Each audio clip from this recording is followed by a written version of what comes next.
will be standing in for our chair this evening for our meeting, and appreciate all the folks who have joined us online. To get started, I would like to call roll by having folks here in our physical environment as well as online who are commissioners identify themselves. So if any commissioners could please identify themselves who are joining us virtually for the record by unmuting yourself and stating your name, that would be fantastic. So any commissioners online? Don't be shy. Good evening. This is David Tim, Chair. Unable to make it today, but glad that Chris was able to take over. Thanks. Hey there, Mr. Chair. And do we have any other commissioners on the line? Good evening. This is Elder Julio Basurto. I'm present online. Excellent. Good evening. Good evening. That would be everyone. And then if we can start in the room. Matt Royer here. Ryan Whitaker here. Aaron Almanza here. Jared Mukherjee here. Kristen Clegg here. Emily Camardo here. Excellent. And again, Chris Wimbush. And we have quorum in the room, which is fantastic. And so I think we will proceed with public comment. And who we have first? Janet Valenzuela. Excellent. And Janet, you will have 3 minutes, and we're going to set up, I believe, Hector will be setting up a virtual timer. So if you give us a moment, and then we'll let you get started. Excellent. Are you just on the phone, or can you see the timer? I see the timer. Thank you. Excellent. And you are free to proceed. Okay, good evening, and thank you for giving me the opportunity to talk again about the Serranos apartment. More than 3 years have passed, and we're still in the same saga. Some changes were made, but the work has not been finished. There are still many things to change, to fix and improve the building's structure. But I don't understand why they can't change the treatment of the office workers towards the residents. The intimidation that the residents feel when they go to the office is not justified. They mention lawyers when they ask why things are like this. They respond, quote, "We have lawyers," close quote. Residents are vulnerable and intimidated. I think Drucker and Falk office needs to have more ethical and professionalism when talking to residents. Twice in the past week, the office sent out messages stating that they don't have phone service. The phones were down. An organization like AHC should have better equipment not to disrupt the service to the residents. The issues of the elevators have been another problem for the residents, especially those who live on the 8th floor. Apart from putting someone to help carry their groceries, the people do not carry the children or the people themselves to their units. They have to walk up the stairs. I would like AHC to explain why residents experience cloudy and yellowish water. There are constant messages almost every week that indicate either water cut off or electrical service down in different areas of the building. So the question for AHC is, one day, are you going to be able to improve the living conditions for the residents of Serranos? They pay rent, and it's not cheap. They pay to live there. The money is the same color as the money of everyone else who lives in Arlington, but their conditions are the most deplorable. I want to ask you, commissioners, to put a little more ears, a little more eyes on what AHC is doing in affordable units, not only at Serranos. We are also talking about Arbor Heights and other properties. In most of the affordable units live immigrant families or families who cannot speak. That's why these companies take advantage, because the residents don't complain, they put up with it. I hope that you take into account what I'm telling you. There are many narratives, there are many stories from the neighbors. Bottom line, they are afraid to complain. You commissioners can create a structure or changes or help to create changes that favor families living in affordable housing. Thank you. Thank you very much for your public comments this evening. I'd like to provide an opportunity for any commissioners who have follow-up questions or comments to make. We'll start with folks virtually. If you are a commissioner, you have a follow-up question or comment that you would like to make, please take yourself off mute, identify yourself, and proceed. Good evening. This is Chair David Tim of the TLC. I just want to say that we've since you reached out at the end of the year and the beginning of the new year, we've been coordinating with county, with Housing Commission, and with AHC as well to help to address these issues.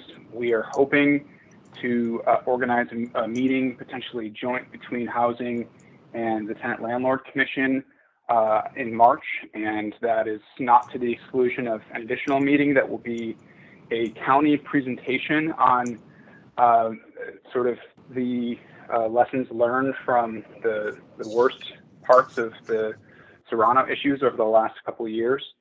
So I just want to assure you that lots of work is going in behind the scenes to address these concerns as best we can.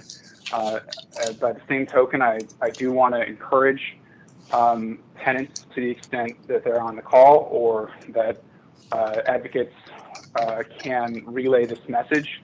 If there are life safety issues that you're dealing with, the county is available and ready to act quickly and effectively to address those issues. For instance, we heard about heat going out during very cold days and issues like that. When you're not receiving a response from management, from AHC, this is the perfect opportunity to reach out to the county. I understand and recognize that tenants have issues reaching out to the county and to AHC, and those make sense to me. So it's going to be a focus of the commission, along with Housing, to see what we can do to make this process easier, particularly for those for whom English is not a first language. I understand that it's vexing that these issues continue for so long, and I just want to let you know that we're doing everything we can behind the scenes and with the county to try and address these concerns, including having meetings with AHC, and I believe Paul Bernard of AHC offered to come to the TLC meeting today. We decided to allow him to come to the March meeting and to give additional time for advocates and tenants to organize and attend for a larger joint discussion on some of these issues. So again, I want to thank you for your testimony, and let the rest of the commissioners ask questions or comments as appropriate. Wanted to give an update on what we've been doing. Thank you. Thank you. Thank you. Any other commissioners joining us virtually have any questions or comment? Otherwise, we'll go to the room. Yes, hi, this is Elder Basuto. My comment is I'm backing everything that Janet has stated, and I appreciate the comments by Chair David Tim. I'm looking for change. Just as we got off of our last meeting, we received more texts indicating more issues, interruptions, phone line, water, everything else. I think what's most importantly to point out here is the way residents are afraid to speak out now. Serrano has been going on since 2018, 2019. Residents have spoken out. There's been some residents that come to the TLC. There's been residents that have organized, and nothing has come of that.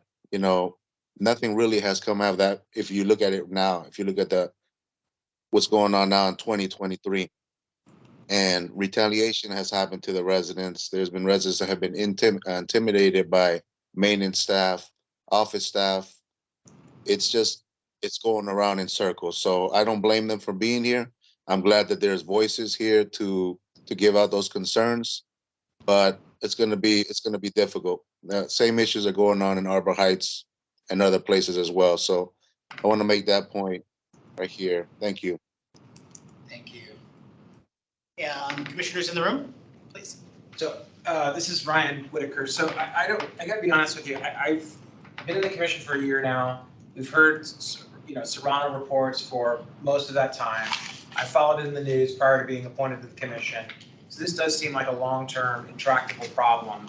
And And I'm concerned that this issue, while it's gotten some press and whatnot, is finding itself in kind of a bureaucratic red tape kind of quagmire, like having, deferring, having people come to the next meeting a month from now. I mean, that's another month that these people have to live in these conditions.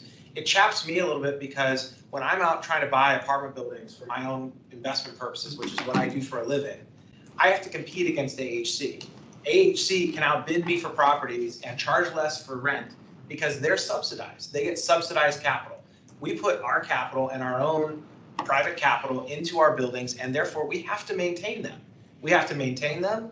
We have to keep our residents happy. If we don't, they move out. If we don't keep the buildings in good shape, we get building inspections or code violations or things like that. And so I don't understand how AHC, which is a subsidized entity, is able to get away with stuff that I, as a private landlord, would not be able to get away with, both from a market perspective and from a regulatory perspective. It's not like these things are new issues, and it's very frustrating for me from just a competitive standpoint that somehow, because and I don't know where the governance of AHC comes in and what oversight the county has over that, but if we have to play by the rules, they should have to play by the rules. And I feel sorry for these residents. I would never treat a resident of mine the way that these AHC residents are apparently being treated. So that's also frustrating to see that.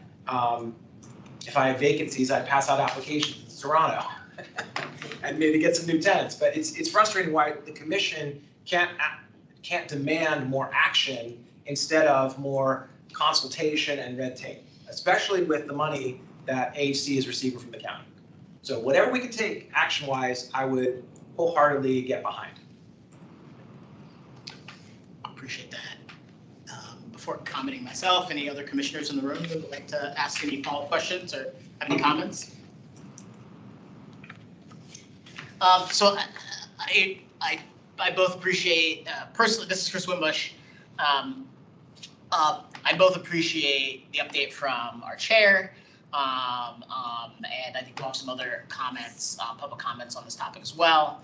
And I agree. I mean, I think for as long as I've been on the commission now, or just about, this has been a continued challenge for residents of AHC properties. I think, I imagine what's frustrating for the county as well is that I think from the, from the county, I think has put in significant amount of time.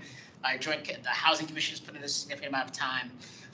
And so I agree with your frustration that Ryan, that it feels like we've been sort of going around in circles, and then to hear questions around intimidation and particularly taking advantage of folks, perhaps because they're perceived as having less power in our political and economic system, moves it from simple tenant landlord disputes to something I think a bit more sinister. So I know I will say administratively, I think the president CEO of AHC coming, I think that option was presented as to, I think, today or yesterday. And the reason why we made the decision, and me and David as chair, and had a discussion is in part because we wanted to make sure that there was adequate time for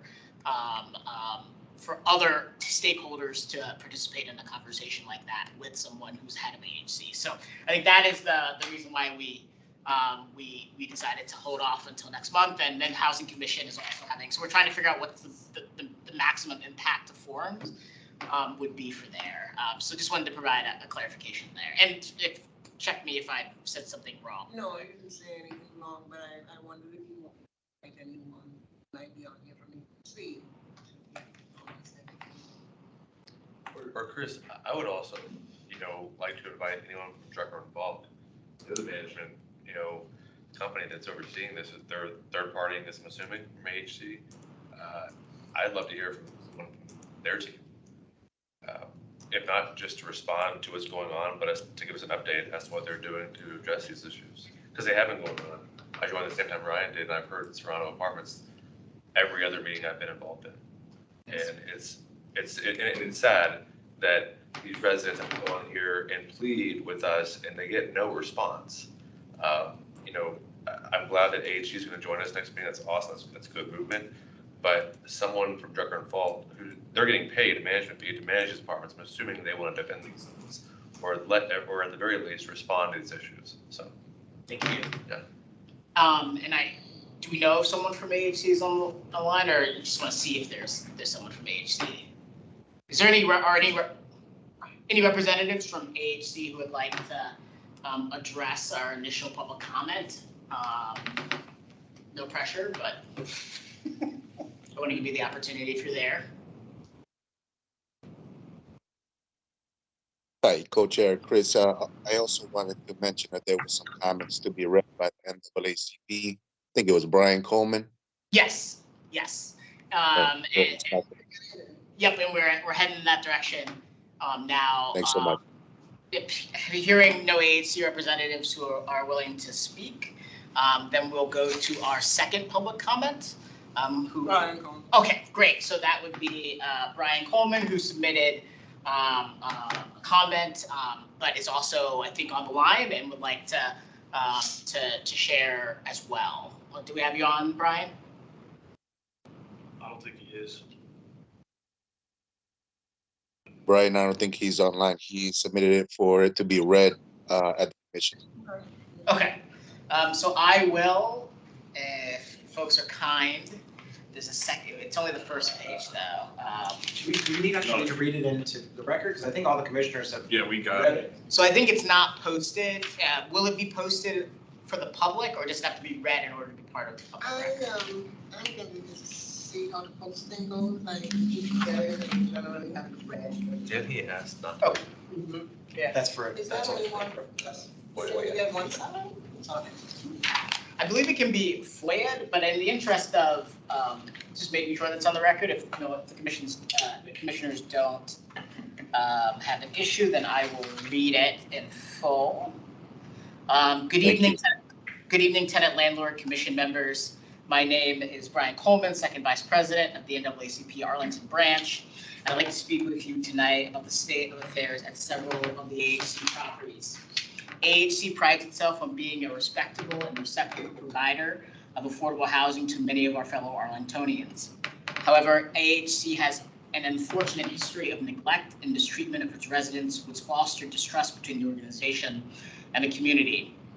Having recently visited a few properties, including the Serrano and Arbor Heights, and being given the opportunity to speak to several tenants, I regret to inform you that many of the problems that plagued AHC persist to this day. Rodent infestations, frequent elevator shutoffs, which pose a hazard to the elderly and the disabled, roving heat and water outages, and poor security and surveillance are few of the burdens residents face. But chief among these issues are mismanagement and poor communication, which lie at the heart of the problem. It's a well-established fact that many of the AHC properties are older and are in desperate need of renovations.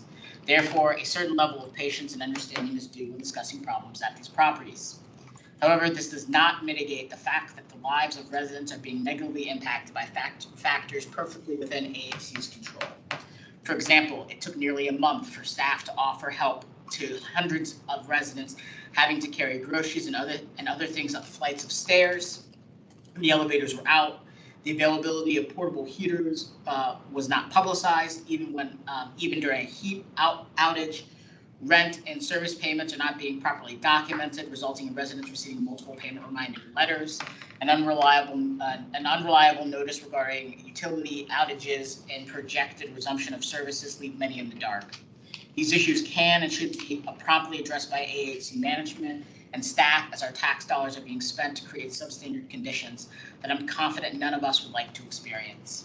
Affordable must never become a byword for inferior when it comes to housing, and I believe it is our duty to ensure that these issues are rectified. I am encouraged by the attitude of the new AHC management, and the plans they have put forward to improve conditions at their properties are warmly welcomed. It is my hope that the Commission will work with AHC to guarantee that all Arlingtonians, no matter their race, ethnicity, gender, income, or nationality, have access to adequate living conditions and are able to live with dignity.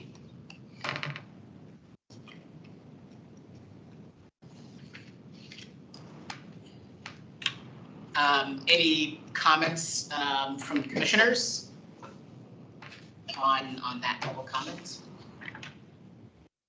say it was well said, but we need action, I think. It sounds like we need to try to find some county organ that will enforce some kind of action. Building department, something from the county board that says no more money, public money for HC unless you get this stuff fixed.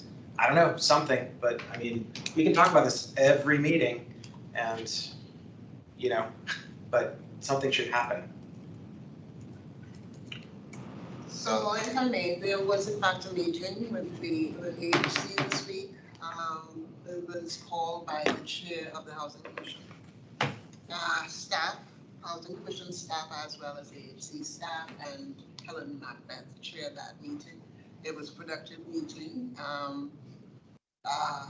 All of the different grievances, if you will, were addressed. We got to hear both sides. And so work is taking place. Staff is doing what they are able to do to the extent that is within control to do anything. And AHC is also working on several fronts. So Which staff? hopefully by next week. Housing staff? Housing staff and whatever other staff is needed or necessary. So with open inspections, is that. But Marie, I don't know if you wanted to make any comment here.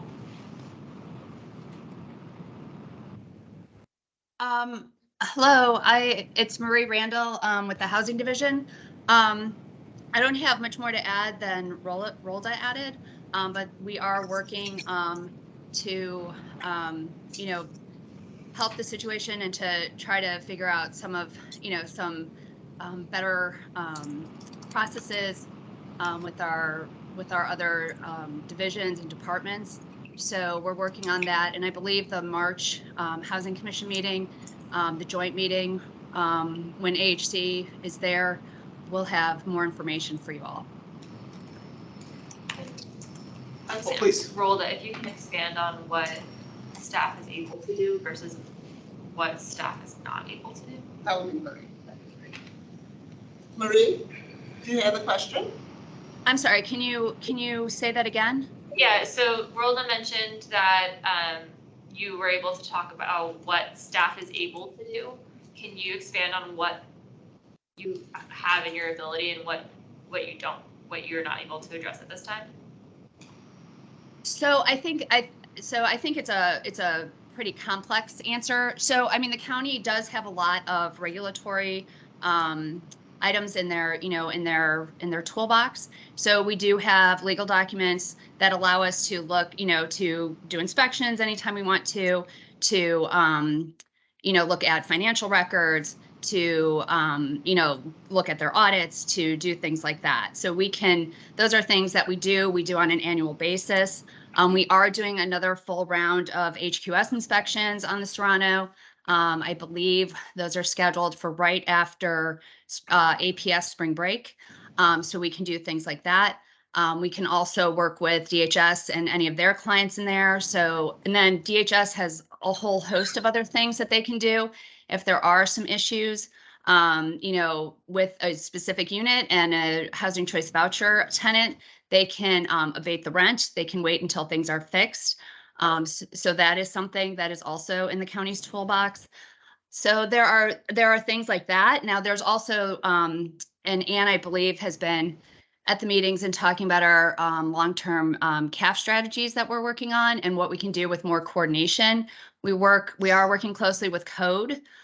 We are, working closely with, it's actually under DHS with pest, the pest team, whatever, for lack of a better word, and, the issues around, that there are, Serrano, there's issues, throughout the county. It's not specific to anywhere, but so we're working with them.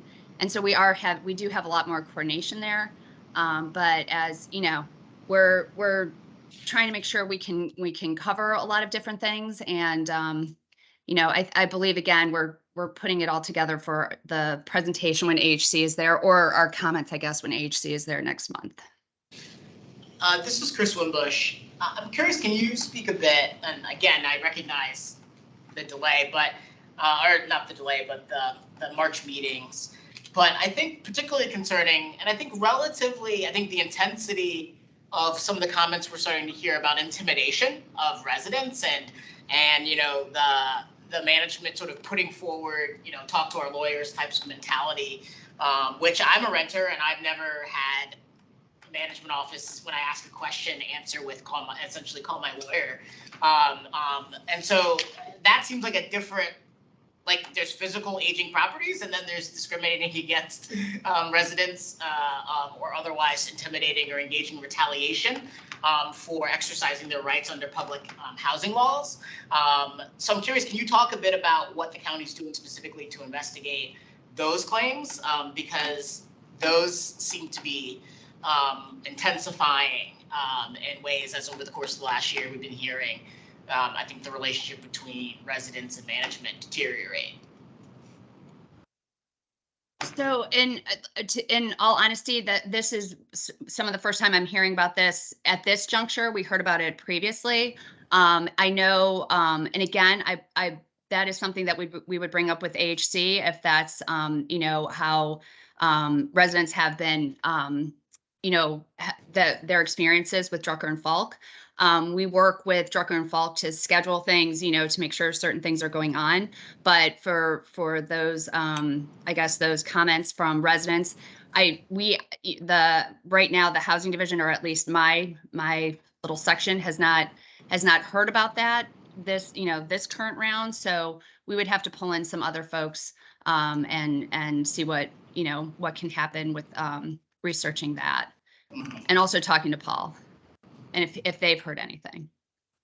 Let me just, if I can, for Janet and any other residents that are on the line, I also serve on the Human Rights Commission, and our human rights ordinance also covers discrimination in the context of housing and public accommodations. And so I strongly encourage any residents that are experiencing retaliation for exercising their rights under public under anti-discrimination and other affordable housing and housing laws to file a complaint through the Human Rights Commission's website online as another avenue for addressing these types of concerns. I think we have a couple of commissioners. Ryan? Just to follow up on something Marie said. So Marie, this is Ryan Whitaker. What you mentioned the things that you have in your toolbox. What tools are you actually using? I mean, I know there's the range of things that can be done. What things are being done that you just described? Okay, so we keep an internal list, and I'm just going to go down the list of what we've been doing since the letter. Okay. Great. Okay. Here we go. So based on that information that we received, or that was received by the county in the January 11th letter, we have placed Serrano back on the inspection schedule. So this will be the second full, we're going to do an all unit inspection schedule for April, right after APS spring break. And that's gonna, AHC is actually doing also their own inspections just to, make sure they understand what's going on. And so they are doing those in late February. I am actually going to go out to see, how they're doing their inspections. I'm going to attend a couple days with them, and then ours will follow up in April. We're attending, there's an upcoming resident meeting in February, actually next week, and staff is going to be there.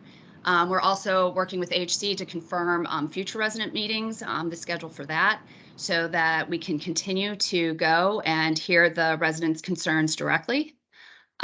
We have, or I believe Anne has offered to meet monthly with advocates and AHC, and that those meetings as those meetings become more episodic, this may provide more regular forum for everyone to hear the same information and issues. We are also trying to reinforce communication channels with residents, and we will continue to provide channels for those residents and advocates to share our concerns with us and code enforcement staff, so those issues can be addressed as quickly or as efficiently as possible. We're continuing with our implementation of the CAF strategies. So they, as you know, aim to improve the county oversight and tenant supports at CAF properties. So we're continuing that implementation, and again, the first report will be in April 20 or next month, or in April, a couple months away. And then it'll be shared, a constant sharing of that information via the Affordable Housing Master Plan Annual Report after that. So the other thing we are doing is we are continuing to meet and follow up with AHC on the Serrano renovation and/or redevelopment plan. So a lot of the issues that are cited probably are going to be addressed by a comprehensive renovation or redevelopment of the property. AHC is working on these, and they will be communicated to residents, as well as the county and the community as soon as they have their plan together. And then we've also, encouraged the proactive messaging by AHC. We've talked to them about making sure that residents know about any preventative maintenance up front and, what it may impact, and allow the residents to prepare for these disruptions caused by future maintenance. So those are the things that we have been doing. Thank you. Thanks. Sure. Yeah, it's Kirit Mukherjee. So I've been involved with the Serrano since a couple of us went there in 2019. The one thing that's different tonight that I heard is that that I think we should follow up on is the assertion of residents feeling intimidated about coming forward with their complaints to property management. Not necessarily tonight if it's not available, but I think we should follow up on is that, is that a feeling, or are there specific actions which we're talking about here? Because we have not really heard that before. I mean, the building problems we're aware of, but I'm concerned about that, and I think we should follow up on that. I think I'll formally speak for the commission, but I think the questions of intimidation by property management needs to be directly addressed, either by AHC or by county, having looked into the matter in the March forums that we're discussing. I'd also encourage the county to, through Rhoda, if there are public forums at the Serrano, I certainly know as an individual commissioner, I would be interested in attending them, and other commissioners might as well. Got some interest in the room. So I just encourage when those dates are set for them to be shared with the TLC so that we can attend as well. I see Julio. Do you have a comment or question? Yes, thank you, Chair Chris. I've heard intimidation. I've experienced intimidation, and I've heard the intimidation at Serrano since we started the meetings in 2019, 2020, and it's been continuing. But what's new about it now is it's more blatant. Previously we even had disabled residents. A child that was autistic, a family harassed by what was former AHC management, which was the profit arm of AHC Inc. So these things are not new, but it's more blatant now. You just walk into the office, and what residents are reporting is exactly what Janet stated. Basically, talk to my lawyer. It's something that they're telling us. They won't say it outside of a confidential meeting. Residents won't say it. We can try, but they're telling us that, and it's consistently, and they're also the atmosphere of the office, which we've had before when we had a previous management. So it's something that's never been solved, but it's just more blatant now through Drucker and Falk. So I agree with that, and the statements by Ryan. It's not fair that other landlords have to go strictly by these standards, and AHC is not held accountable to what they need to be doing, especially as partners of the county. Thank you. So I just said two more quick things real quick. Of course. This is Ryan. Oh, sorry. Is that all right? Yeah. No. You looked at me, so I thought. Oh, no, yeah. Two more quick things. One is, so for Marie, I would assume that you guys are prioritizing the things that are most impactful on residents' ability to occupy their apartments. So specifically heat in the winter. So I mean, it's great that you're going to go do an inspection in April. By then, the cherry blossoms will be out and winter will be mostly over. So if the residents have to live, for another 60 days with no heat or heat interruptions, Golda's shaking her head a lot at what I'm saying. So I'm sorry, go ahead. No. That's okay. I mean, if that's, I would just prioritize what are, more important things that like heat or whatever. The second thing is, some of these other issues related to intimidation and things like that. I mean, there are some things that, to speak to my lawyer isn't necessarily intimidation. It's not good customer service, but it's not necessarily intimidation. If it's because they're not willing to take a complaint, that's bad management, and that means that, that perhaps AHC should be pressured to replace their manager or find somebody who will be responsive as a customer service issue. But, so I know, I'm sure they're unhappy with the response they're getting. Whether that is intimidation or not, it's hard to say based on what we've heard, but, clearly it needs to be looked into, so. Yeah. I just wanted to mention, I saw somebody from AHC on the screen. I don't know if they're online, but I saw a name from AHC come up. Hand raised. Well, I think that's a perfect segue. If anyone from AHC would, again, like to speak on the topic, as we are always in the interest of fairness, and I think we'd just be generally interested in hearing from you. Otherwise, oh, okay. Can you hear me? Yes, we can. And can you identify yourself, please? Yes, this is Jennifer Endo. I'm AHC's Vice President of Community Relations. I'm just surprised to hear all of this. We've been working very hard at Serrano. We continue to work hard with Drucker and Falk, and the majority of the residents are happy. We understand there are still some concerns, and we're addressing them. We're preparing to provide a full, thorough update at the March 9th meeting. We checked with the county yesterday, and they didn't think it was important that we be here tonight, but I thought I would just listen in. So I'm very surprised, to hear the extent of, I understand people's concerns, but, we're just experiencing something different at the Serrano. We have 2 full-time resident services staff who are there every day. We have a community engagement staff member who's there quite often, and we're just not experiencing the same narrative. Well, thank you for your comment. I will just speak for myself, not the commission. I don't think it's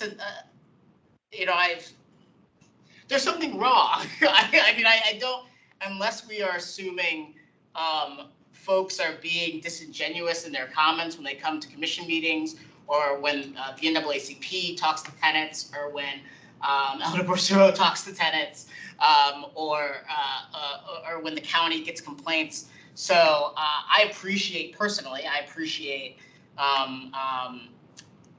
what you might be experiencing is different, but I would very much suggest in the course of the next month, between now and the joint committee meetings, that you figure out what you and your team figure out what's going on, because I don't think these people are lying, and I don't think the advocates are lying, and I don't think the folks we're hearing from are lying. And so if that's the case, then it's a problem for you if you think the narrative is different than reality. But I don't think these people are lying, and we've been hearing about this for a year. And the county has made it a priority, and so I don't think they think that there are challenges here. And so again, speaking for myself and not the commission, there's a problem, and I strongly urge you you and the team to spend the time. And so I'll let you have whatever 15-20 seconds you'd like to respond, and then we're going to move forward to any other commissioner questions, and we're going to move forward on our agenda. And we look forward to a more comprehensive update and response in March, because I think what's going on is from what we're hearing, there's something seriously wrong, and I think we need to get a resolution on it for people who are just trying to live their lives. Sure, I understand that, and I'm not trying to minimize anybody's experience, but I'm just trying to let you know that there are a lot of residents of the Serrano who are happy, and we do value the advocates' input, and we try to keep those lines of communication open, and we try to respond, and we're just working hard with Drucker and Falk to address all of the issues. If there are residents who are unhappy, we would love to hear from them, and we do our own outreach, but we're always happy to work with the advocates to make it a better living experience. Thank you. Any other comments in the room? And I just want to make sure you do have a copy of the January 23rd letter from the Housing Commission detailing the issues that's been circulated to the. We had a good meeting with Kellen and county staff, including Ann Venetia, on Monday morning. And like I said, we were preparing for the March 9th to give a thorough report, and just, we're surprised. We didn't know that this was going to be discussed tonight until late today, so I'm sorry that we're not more prepared, but we've been having lots of discussion. We met with NAACP. There was an advocate from Voice was also there. Like I said, the county staff, and with Kellen Macbeth. So we've really been trying to keep the communication open and are always happy to do that. We know that, not perfect, but we're definitely, things are not what they were a couple of years ago. There's been a lot of improvement and a lot of changes at AHC. Appreciate that. And with that, if there are other public comments, we will move forward. I believe we have, David, do you have any additional, I know the next item in the agenda was an update on the Serrano. I think we may have covered that. Is there anything else you'd like to add? If not, we'll, I think, move on to subcommittee. I don't have it. Nothing. Yes, thank you. But David, anything else on the Serrano before we move forward? No, honestly, I didn't expect to have this in-depth of a conversation at this meeting. I also thought we would be preparing for the March meeting. So I think we can move on now. Okay. And I think just clear, the reason why we ended up, and this isn't for you, David, but for our AHC reps, the reason why we had a longer conversation on it is because Janet had a public comment, and then we had a second public comment summarizing a variety of issues. And so, yes, we're going to wait till March, but we're also going to talk about these issues when they come up because that's our job. Not to you, David, that was for anyone else listening who doesn't seem to get what we do here. In addition to the comments on the same subject we received for many months. Yes, so, it's probably just a standing item until it's resolved. Julio, is that a new hand? Yes, just want to first of all, I appreciate the time on this. Thank you guys for your patience with this and for your work. I wanted to mention that last time we had a resident named Anna reporting public comment, and she mentioned the security issues at the very end. Somebody in the parking lot, I think, with a hammer, which is overall security issues at Serrano. And that resident ended up having arson in the building. I think he lit, if I remember correctly, what I read in the article, he lit the balcony on fire. So there's still these security issues also to add on to the Serrano. And also, I wanted to clarify intimidation and retaliation on what's going on at Serrano. If they ever talk to an advocate and we go over there and help them out, take photos of what's going on, that's when they get ostracized or they get intimidated by maintenance staff and office staff. So yes, we have to look at the definitions a little bit better, but it's happening. Appreciate it. Okay, I will entertain a motion from the commission to approve our minutes from our January meeting, unless there, yep, thank you. Any discussion or edits for the January minutes? Pardon me, I have a question. Yes. Is Bisma showing up as absent? Where do we stand on her being a member? I thought there was some discussion before that she wasn't a member any longer. So we are waiting to get a letter of resignation from her, because that's the formality in order to. Okay. So she'll just always show up as absent? So the position is vacant, and Isn't there a certain number of meetings that you on the commission? well, we still require a letter of resignation. Note, email, something. I just wonder, it just keeps showing up, and I'm curious. Thank you. Put the name back for it, Yep, and I've got the charter here. A member of the commission who fails to attend 3 tenant landlord commission meetings in a single year without providing advance notice to the chair or staff may be asked to resign his or her remaining term in the commission. The advisory group chair, after consultation with the county board liaison, shall notify the member if such an action is warranted. So I'm sure Rhoda and David are working through that. But I always love to have the charter because it's quite useful, and that's the lawyer in me. Yes. So I have a motion to approve the minutes. Second, all opposed, all in favor? Aye. All opposed? The ayes have it. Excellent. And we'll move on to our next item of business, which is subcommittee updates. And so, if I may, I think we'll go to alternative dispute resolution for their update, and then we'll be going to public engagement. I can't remember. Outreach for their updates. But yes. Great. So we had our first subcommittee meeting 2 weeks ago at this point, or a week ago. So we meet typically every the end last or the fourth Monday of every month. So this last meeting was about constituent services, and we learned about the process, a lot of the resources that are available to constituents and calling the constituent service line. And I think that's going to relate a lot with the other commission or subcommittee, because I think there is work that we can do to highlight what resources are available to tenants through the county, because there's a lot of it and it's disjointed. So I think there's some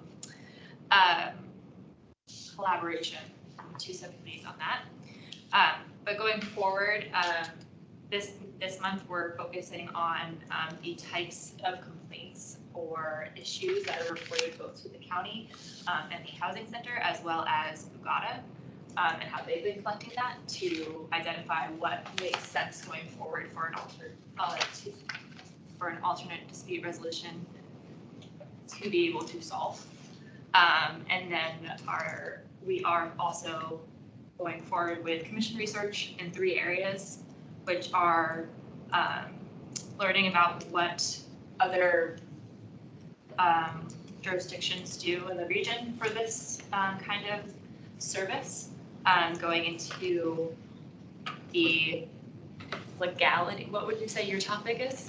Whether you can make ADR or alternative dispute resolution mandatory, as it's been past efforts on mediators have been voluntary in nature, and so there's been not a lot of participation in previous sort of schemes, and so whether or not it's even possible under state law is an option. Yeah, so for context too, this was the county had a mediator at one point in its history, and when that person resigned, they decided not to replace that individual, but they did not see that person having a lot of action or not used to its full capability. So that's something that we're considering too as an option moving forward.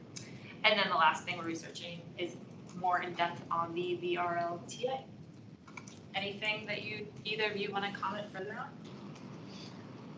I think the only other, to your first point around collaboration opportunities, I mean, we learned a lot that, there's this constituent services office, which is part of the county manager's office, the ombudsman for business and residents, seems like a really interesting tool that's available if folks know sort of where to get it. And they're often the front lines of getting the call about something happening, across the county, across the topic areas, housing in particular.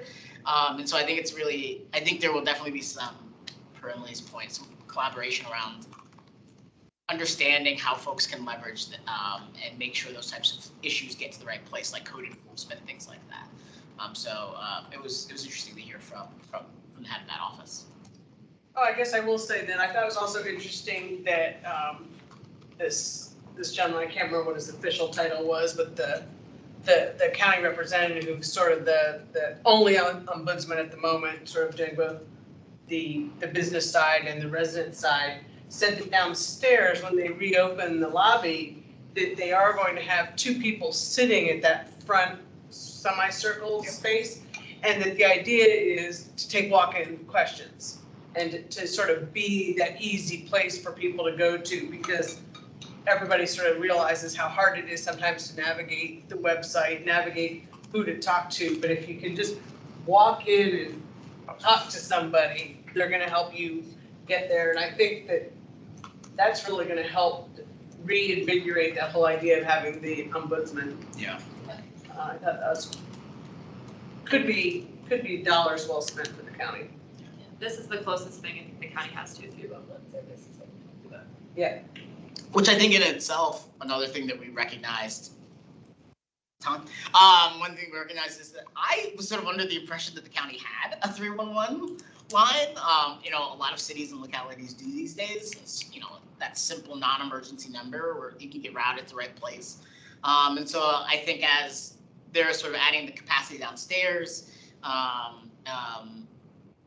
it'll be interesting to see if the county ever sort of goes that route where you can easily say it from a housing perspective, if your water is out or your heat is out in the middle of winter and your management isn't answering, the ease of being able to call 311 and get routed to code inspection or the housing division, were probably years and years if they're ever considered at all. But it's a reminder of how trying to make access to the county when it comes to emergency housing issues in particular, as we talked about tonight, important. And those 3-digit numbers, whether it's for 911 or now the suicide prevention number, 311 has become a powerful tool for a lot of places. So it was interesting that we don't have it. Any questions for the subcommittee? If not, who's outreach? Go forth. So the outreach subcommittee met 2 weeks ago as well. I'm interested to hear about a lot of the things you guys are working on because there's a lot of overlap. So we talked about, so it was Kieran and Matt and myself, and Hector attended as well to help us out. And I heard Roll that eavesdropped on us after the fact. That's good. So we identified a few goals, and put some ideas out there, and also followed up with what Kieran had told us that had worked on previously by the subcommittee. So one of the questions that I had asked you earlier in the week was what authority, and this is an idea that I had, and we kind of explored a little bit on our subcommittee. What authority does the county board have to require or strongly suggest that materials be included by landlords, either with leases or periodically to the residents, either electronically or physical copies? What authority does the board have to require that, or, like I said, strongly suggest, whatever that means? And to clarify, Roll, because this is an exchange you and I had on email, it's not that we want to print out 10,000 flyers and send them out, which Hector provided something like this, which is kind of informational about what the Tenant Landlord Commission is. I think maybe we were more, thinking of, or at least I was, kind of something. This is just the notes from the meeting of like a 1-page thing that says, if I have a problem with this, here's where I can go. If I'm in need of rental assistance, here are the county resources that I have. If I, certainly there can be something in there about Tenant Landlord Commission existence and meetings. And then frankly, some just helpful FAQ type tips like your lease governs your relationship with your landlord. Your lease is governed by the VRLTA, and provide some resources. Potentially, if there's an ombudsman or whoever it is that's going to be sitting down here, that's a resource that, the county has information officers or whatever they're going to call them available from 9 to 5, Monday through Friday, so just basically a sheet that has everything all in one place that's passed out with your lease and potentially annually. The county already requires that kind of thing for recycling. So if recycling is enough of a priority that I have to provide a recycling flyer with my lease and annually thereafter, and not only that, but I've got to answer surveys and questions and be inspected and everything else, then I would think that some basic housing questions and resources could be answered by a flyer that the TLC puts out as part of our job. So that was that particular topic and a potential goal that we talked about. Two other things we talked about was, how are we represented on county websites and resources? We agreed we would look into that further. Clearly, the TLC is described in terms of its existence, but sort of how is it advertised or represented as a resource for residents? I think that's probably not so much on county websites, but we need to look into that further. We talked about, and then lastly, Kira suggested TLC outreach at in-person events might be helpful, whether it's the, I can't remember what that's called. I've been to it before, the housing fair or whatever. Civic Federation. And at the county fair. That, things like that. Basically in-person events. Related right? groups, yeah, related voice groups that are related, have some similarity to our mission. I would say advocacy tool. Not every group in Arlington. No, we're not gonna. No. We're not gonna network at the auto car club. But Arlington has an amazing chess club, apparently. I read an article about. But basically outreach, his suggestion, and something that had been done in the past, and I think you had even attended an event, was at in-person events, whether it's commission meetings or something like that, or, county fair, or the, I've been to this before and I can't remember the name of it, but it was like, it's a county-run thing. It was at the Jefferson Center, yeah. Housing fair? The county fair. No, something else. Rodeo? Well, we have the county fair, we have the expo, housing. Maybe it's the housing. Housing. I think it was. Down at 150. Yeah, it's 50. Yeah, so I think it was the housing expo, yeah. So, and they talk about fair housing, stuff like that. So anyway, those seem like appropriate forums for the TLC to have some kind of representation. And then we just touched on previous efforts, including, making sure that we're a standard agenda item for on TLC meetings so that we can talk about outreach efforts, and then, whether or not we wanted to reach out to or had previously reached out to, other groups like Kira mentioned, the Civic Federation, and things like that, to let them know of our existence and that we're available as a resource. Frankly, I'm kind of excited with the idea of something like a one-pager. I guess this is just chicken scratch, but if it's designed to look nice and has a bunch of kind of info on there, it could be a really good resource and something that the Tenant Landlord Commission could take the lead on. Well, so, it wasn't too long ago that we had to add the residents' rights and responsibilities. Yep. And I don't know if you got the emails today, but now Arlington County Fire has changed some new codes that affect the multifamily housing with regard to scooters, mobility, non-personal mobility devices being stored and charged in multifamily housing. And so they. Non-personal, right, you said? Right, yeah, so like if you have a Lime scooter, you can't take it up to your apartment and just charge it, because it's not yours, it belongs to Lime.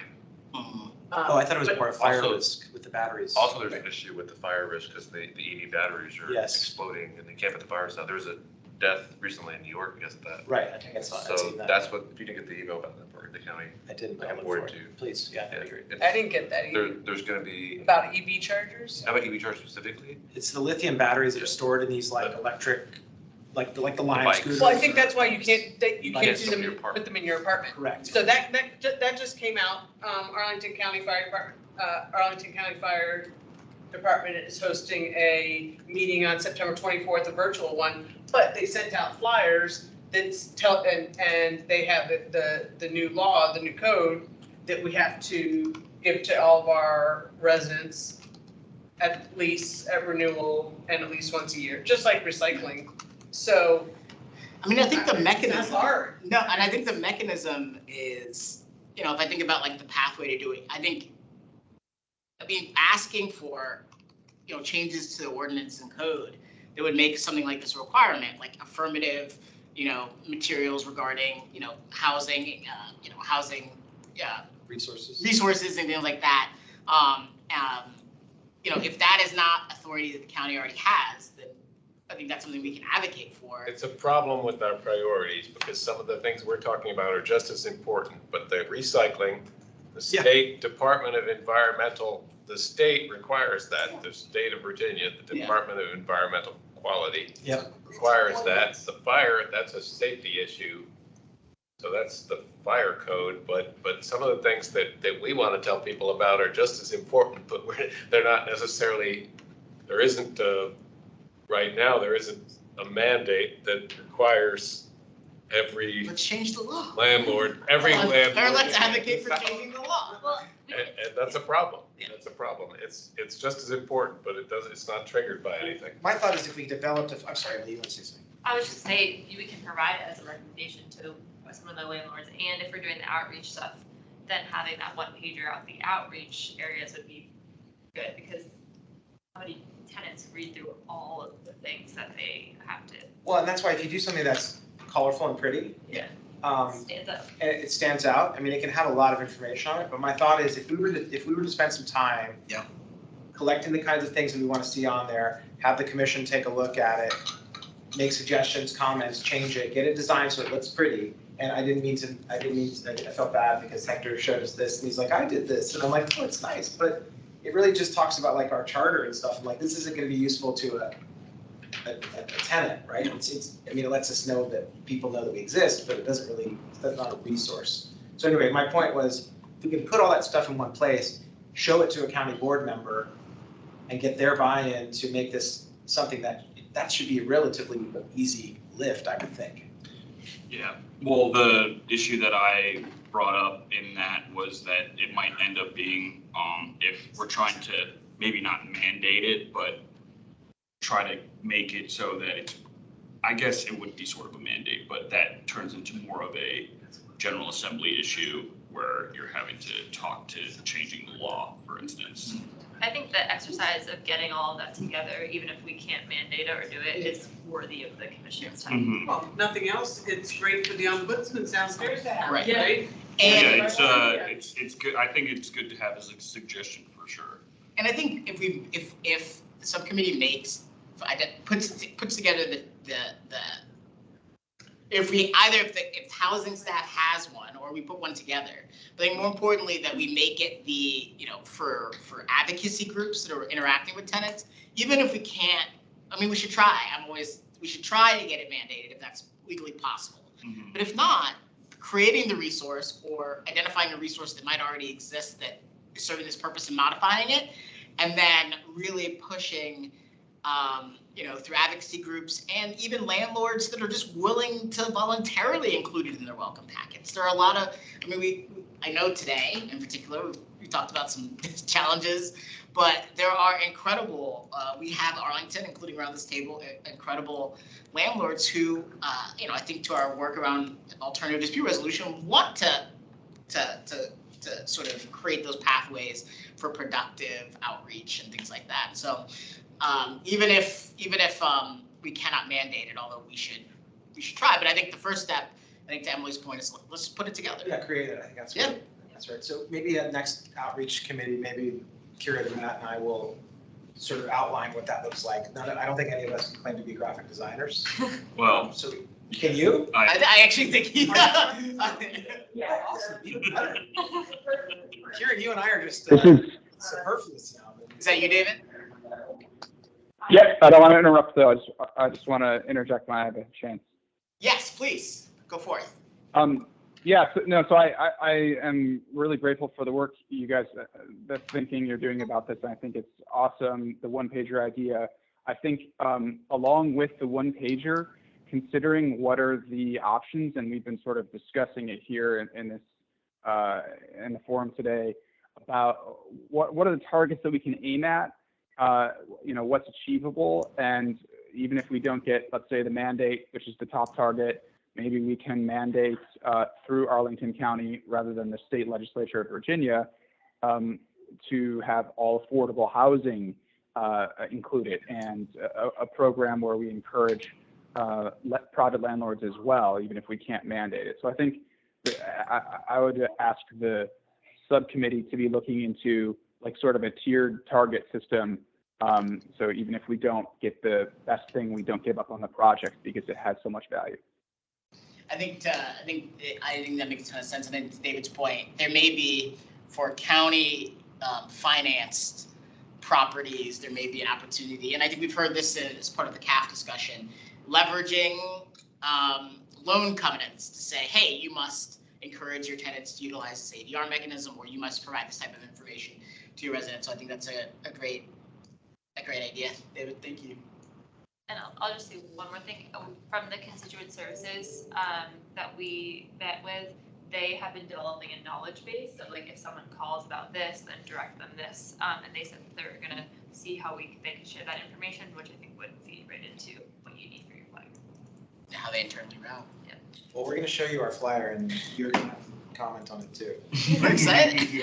Well, that flyer there is. Oh, Yeah. it's great, right? That one is really Is good. that his graphic design? He wasn't even virtual. He couldn't graphic design. I wasn't doing it then. So in a lot of ways, I think we bled into our work plan discussion as part of our subcommittee reports, which is great. So I want to put it out as a discussion to the commission, and I'm also mindful of time as we potentially lose quorum soon in the room.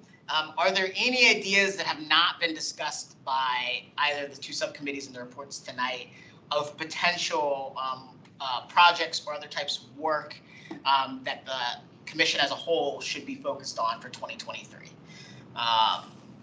Yeah. I guess I'm just gonna be the Debbie Downer.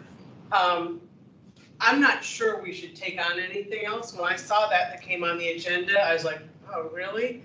I want to succeed at something. Yes. I want to start something, finish it, then start something new. And we have two subcommittees that seem enthusiastic, have tangible goals. Yep. But if each of us could finish one of the things that we want, right? You sort of have three, we sort of have three. If each of us got to one, and we're only meeting twice a month, I would be super excited. I would call 2023 a success.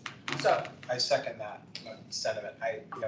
Sometimes you can get lost in a lot of lofty goals, and if none of them get accomplished, then it's just a lot of talk. And I would love to see more action. That's kind of what I was getting at with the Serrano conversation. More tangible results. More narrow goals, focused goals, but we actually get something done so that we've improved things. yeah, and heck, if we finish in August, then take on something else, right? But when I saw that on the agenda, I was Well, it's part of We'll finish in September, not August, because we're off in August. All right, so if I may, when we talk about a work plan, we're very talking about scheduled activities for the next 9 months. Right? So it is not necessarily things that you have to do. The subcommittees are off doing their work. I certainly need a bit more direction and guidance in terms of what, on a monthly basis, what are we doing? What information would you like? What presentations perhaps that you like that could feed in the work in subcommittees doing maybe. So you're really talking in terms of topics, if you will. And so, yes, subcommittees have their work, but on a monthly basis, are we coming to just have updates from the subcommittees? I mean, what is? Well, if I may take privilege, I do think we've talked about this, I do think having more, I would call them work sessions, where we might mark up the new, we can't do a lot of work asynchronously because of public records laws. So I do think that there's value in that, not updates, because I agree, just getting pure updates, but I think we've had a really rich set of discussions this evening, including on what subcommittee activities we're working on. And so I would suggest that, it is important to have, I think, getting regular briefings, information, and topics, but I do think it's actually okay, as the subcommittees are more active, I imagine the subcommittees will be bringing their work to the full commission for buy-in and comment and engagement from the rest of the commission. Collaboration between the committees. And collaborations as well between the committees. So I will say that certainly we should structure some events, but yeah. I agree 100%, Chris. And I think if we end up going, so presentations are important when there's something big going on. There's something going on in the county that the commission it falls within the commission's purview to know about and maybe discuss publicly. Whether it's Serrano issues or other type of things. But it seems to me like if we have 90 minutes plus or minus for these commission meetings, that's our goal monthly, and we we get through the procedures of listening to public comment and that kind of thing. And then frankly, I mean, the next time we meet as a subcommittee, I expect we're going to go through and try to come up with an outline. We'll spend an hour, hour and a half of an outline of what maybe should be on on our particular flyer, for example, if that's our goal, and present that to the commission, give it to everybody, and then let them look at it and come back to us the following commission meeting. I mean, this is going to take time. Yeah. Right? And then we can design something. And then we can design something, give it to you guys. Everybody looks at it. The committee says, the commission says, let's vote on it. And just for my subcommittee, that seems like something that's going to take a decent amount of full commission time. Because I don't think you want Kira, Matt, and myself just coming up with something and just throwing it out there without consultation. And frankly, I think the stuff you guys are looking into is going to feed into this anyway, and vice versa. So I don't know. I mean, maybe that means you don't have to do as much planning for topics and stuff, Rolda, but I think we're going to fill the time. So if that's what it is, I have two thoughts, and I misunderstood maybe what. And I might have framed it incorrectly myself. No, so I but apologize. even just reading it on the agenda. So who's our board liaison?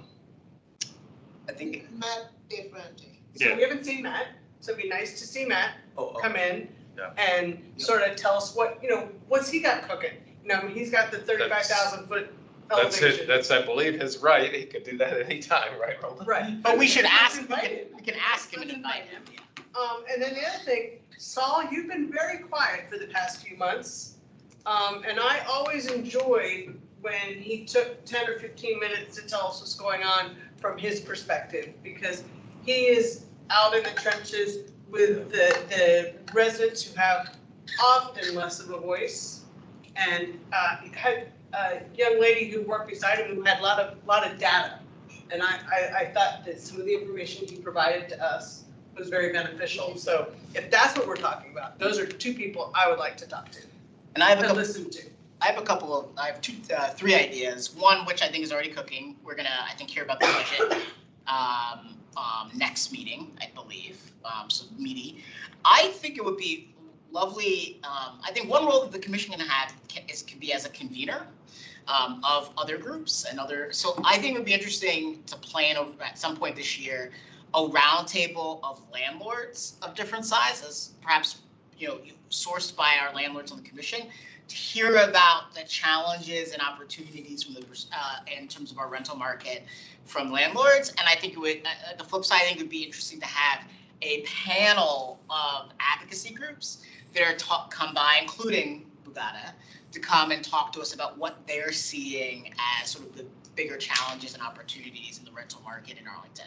And two different meetings, but I think it would be a night, I think that almost could be a tradition if we could build it. And maybe it's already been happening, but I think hearing from folks, just giving a forum could be really interesting. And maybe less presentations, but more really trying to emphasize conversations. So what would be the goal? I mean, I think that's interesting. Yeah. I would be interested in it. But what would be the goal from an action perspective of the commission?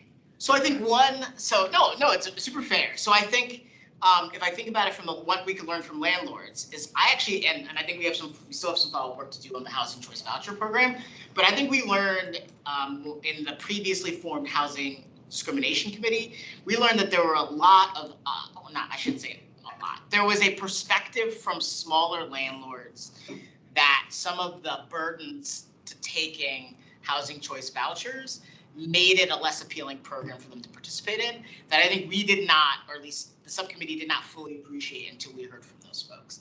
So I think the idea would be, and this was going to be my last idea, is that we are in our charter supposed to provide to the county board sort of an annual report. And we have not done that since I have been on the commission.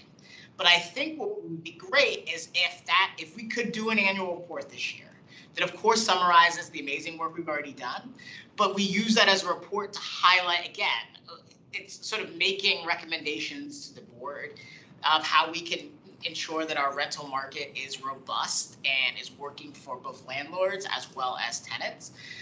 So I think it would be advisory, which that is in our charter that we provide advice to the county board. So I think it would be collecting, the point of those forums would be to collect information about the challenges that landlords or tenants are experiencing and to transmit those experience, just transmit a summary and any recommendations we have at the end of the year. Julian? there's a blueprint. I can't remember. Rolda will remind me what was the name of it. The county had a workshop at the Sequoia building, and Matt Whitfield participated, for tenant rights and legal services. Yeah. And it was a panel, so there's a blueprint already out there. Just look at the detail. What happened. There's several blueprints. So we, on an annual basis, we used to hold a small landlord workshop. Small landlords. So there is that, and then what you're speaking about is housing matters. We've had a series of forums on different types of topics, topics for tenants, and there was one where there were two sessions, one for landlords and one for tenants. Then information there faded. I think it was structured around fair housing. At the time, it was the analysis of impediments. So we had tenants in one session and landlords in another.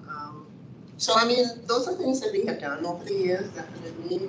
Actually, next month we're having a fair housing. I want to call it a public meeting, and it's actually hosted by the Tenant Landlord Commission. So that is one of the reports I'm supposed to be able to get to that.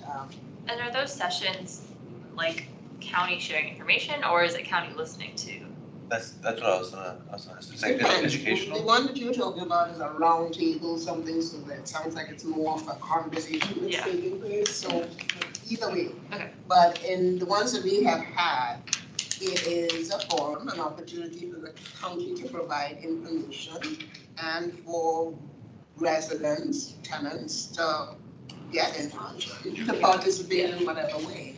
So it's been done in different formats. Sequoia, it's also been done at Arlington Mill. We've gone, to different parts of the county to get that information.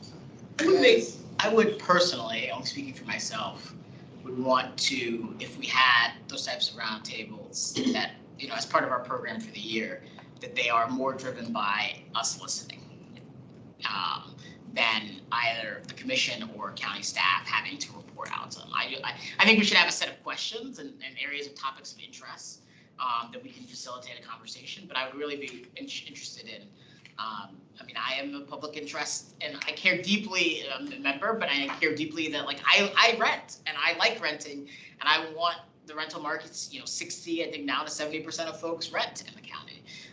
And so having a really robust, well-functioning rental market is important. And to the extent that there are challenges that tenants the landlords are experiencing, and certainly we're getting a sense of what tenants are experiencing in some contexts. So yeah, that's my pitch for work plan items.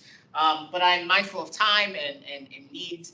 So either online or in the room, are there any additional work plan items or topics that you're interested in learning about? I would also suggest emailing Rolla directly with any, so we can have briefings. If you think about, we can ask the county to provide lots of information on lots of things. So if you have those, speak now or share them via email. I'll just add to the Bugata stuff.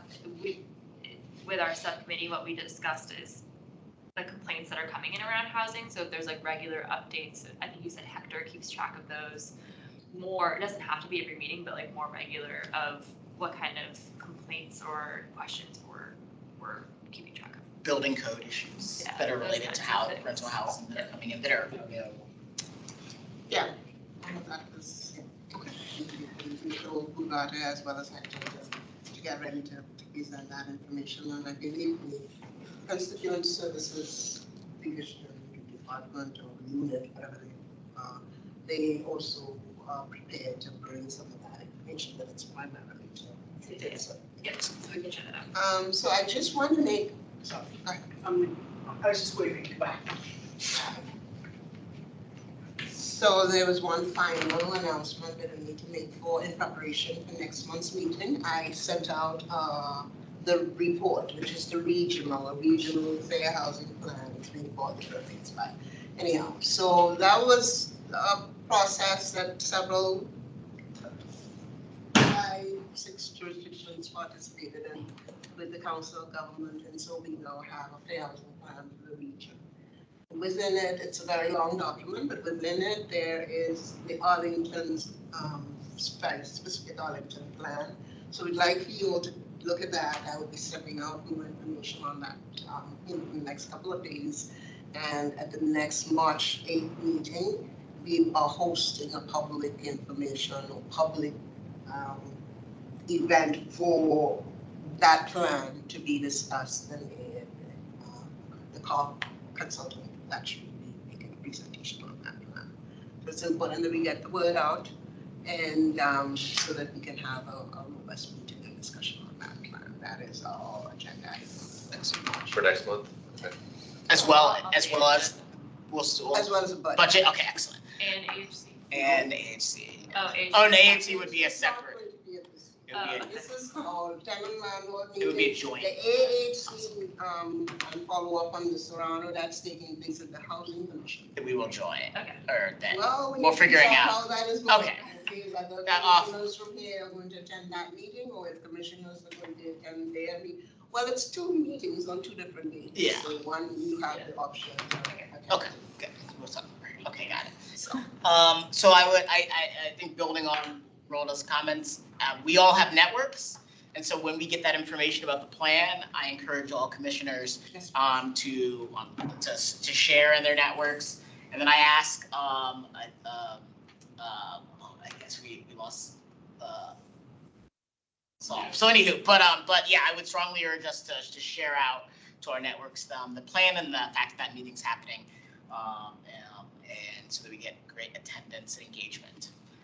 And so with that, I believe we have reached the end of our agenda and our spans of attention in the 21st century. So I will entertain a motion to adjourn. Excellent. A second. All in favor, say aye. Aye. All opposed? You guys have it. And thus we conclude the February 8th meeting. Probably if David has to swing my last as chair, or acting chair. So, oh, sorry, David, do you have something? Oh, no.